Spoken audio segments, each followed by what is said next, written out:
আসসালামু আলাইকুম। আজকে সকালটা আমার শুরু হয়েছে অনেকটা লেট করেই ৯টার দিকে ঘুম থেকে উঠেছি, কারণ মানহাইতি স্যারের গতকাল এক্সাম শেষ হয়ে গিয়েছে।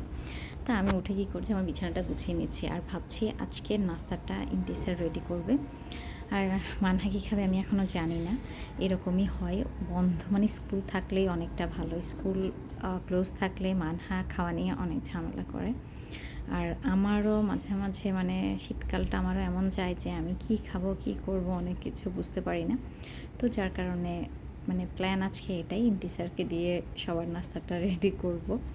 আর মানহা ইন্তি স্যারকে এখনই ঘুম থেকে উঠিয়ে দেবো, জিজ্ঞেস করবো ওরা কী খেতে চায়। তো শীতকাল আসলে আসি আসি করেও আসছে না, আমাদের বাসায় বেশ রোদ পড়ে দেখে অনেকটাই গরম। আর আজকে সকালে তেমন একটা রান্নাবান্না ছিল না, গতকাল যা ছিল আজকে সেগুলো সব কিছু গরম করে নিয়েছি।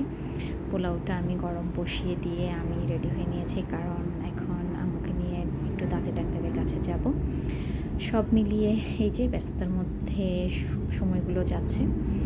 আর টেবিলে আমি সব কিছু গুছিয়েও নিয়েছি এর মধ্যে, কারণ হচ্ছে যাতে এসে জাস্ট খেয়ে ফেলতে পারি। আবার আব্বুকে নিয়ে বেরোতে হবে। সবাই আমাদের জন্য দোয়া করবেন। কেমন আছেন সবাই জানাবেন। আজকের মতো আল্লাহ।